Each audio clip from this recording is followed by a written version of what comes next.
¿Cómo están, jóvenes? El tema que vamos a estar desarrollando el día de hoy en Ciudadanía para Todos es simple y sencillo de comprender. El día de hoy estaremos aprendiendo mejor sobre las generaciones de los derechos humanos. No olvides, lo primero que debes tú comprender es que el día de hoy nosotros tenemos 5 hasta 6 generaciones de los derechos humanos, pero el día de hoy solamente hablaremos sobre las 3 primeras. ¿Por qué? Porque fueron estas las que tuvieron mayor importancia en la evolución y el desarrollo de los derechos humanos. Hoy día estaremos aprendiendo la época de aceptación, estaremos aprendiendo el tipo de derechos que hay en las 3 generaciones, el valor que defienden cada una de las 3 generaciones, la función principal y terminaremos con algunos ejemplos para que nos pueda entender mejor los derechos humanos.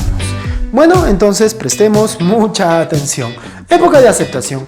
No olvidemos que los derechos humanos de la primera generación surgieron entre el siglo XVIII al siglo XIX, a raíz de un acontecimiento histórico muy importante, denominado la Revolución Francesa. ¡Viva la France! ¡Viva la liberté!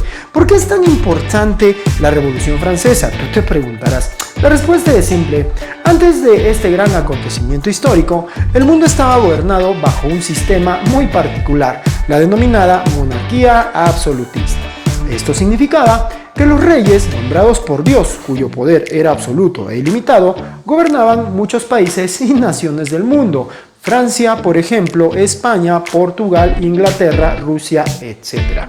Pero los ilustrados de aquel entonces se dieron cuenta por qué nosotros tenemos que obedecer pues a una persona que muchas veces nos gobierna mal, es déspota, es tirano y encima es como nosotros, es un ser humano más, ¿no? O sea, come, duerme, va al baño, ¿no?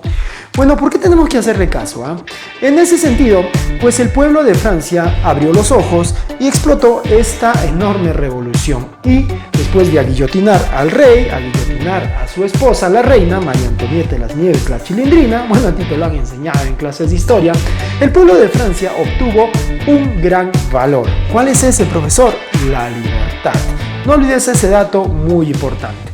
Por eso se dice que posterior a la Revolución Francesa hubo un gran cambio en el mundo. Pasamos de ser gobernados por reyes absolutistas, monarquías absolutistas, a que el poder le pertenezca a la mayoría, al pueblo, la denominada soberanía popular, que con el pasar del tiempo se convirtió en lo que el día de hoy tú conoces con el nombre de democracia. El poder reside en el pueblo.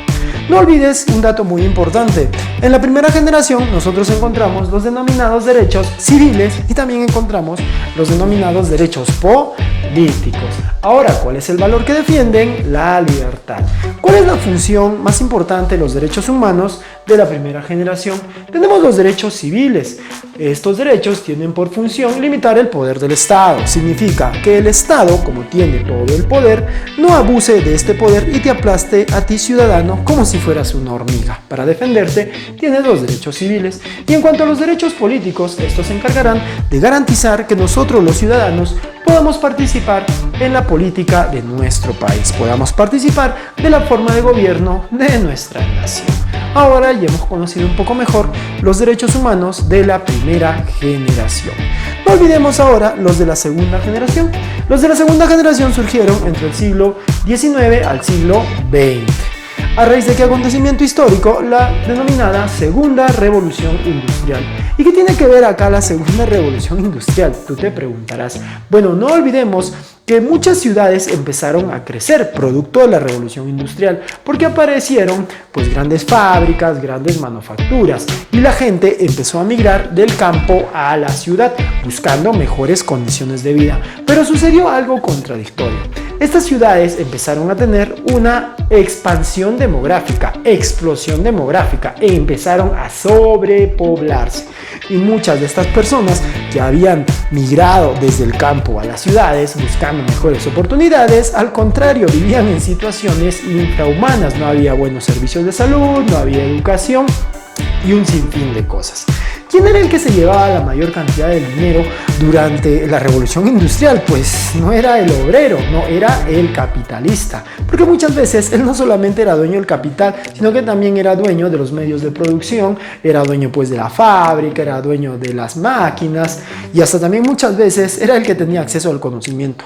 Y el pobre trabajador, el obrero, ¿con qué es lo único con lo que contaba? Solamente con su fuerza de trabajo. Por eso no había una distribución equitativa de la riqueza. Posterior a las huelgas, las luchas y las manifestaciones que ocasionaron esta revolución industrial, pues los obreros, los trabajadores obtuvieron un valor muy importante, la igualdad. Por eso se dice que los derechos humanos de la segunda generación pues contienen los denominados DESC. ¿Cuáles son los DESC? Derechos económicos, sociales y también los derechos culturales. Porque estos derechos, ¿qué es lo que van a garantizar a estos trabajadores? Condiciones para que puedan tener una vida digna. Ese es el objetivo de los derechos humanos de la segunda generación. Simple y sencillo de comprender. Ahora cerraremos con la tercera generación. Son un poco más actuales, surgieron entre el siglo XX al siglo XXI. La pregunta es, ¿y cuál es el acontecimiento o hecho histórico que hizo que surjan estos derechos humanos de la tercera generación? Bueno, tenemos la idea de concepción del mundialismo. ¿Qué es eso? ¿Que se jugó el primer mundial de fútbol? No, te lo explico. No olvidemos que en el siglo XX nosotros hemos tenido tres acontecimientos muy importantes. La primera, la Segunda Guerra Mundial y también la denominada Guerra Fría. En la Primera y la Segunda Guerra Mundial, como muy bien tú lo sabes, muchas veces las personas del mundo pensaron que la humanidad estaba al borde de su aniquilamiento y peor aún todavía con el lanzamiento de las bombas atómicas sobre la ciudad de Hiroshima y Nagasaki, pues la humanidad pensó que ya estábamos en el final, ¿no? En el apocalipsis, ya era lo último, ya nos íbamos a chingar, si quieres llamarlo, no íbamos a desaparecer. Y posteriormente a la Segunda Guerra Mundial, la denominada Guerra Fría, el conflicto que había entre Estados Unidos y la Unión Soviética, pues el mundo estaba ya al borde del colapso. Ahí es donde surge la idea o la concepción del mundialismo. ¿Qué significa esto?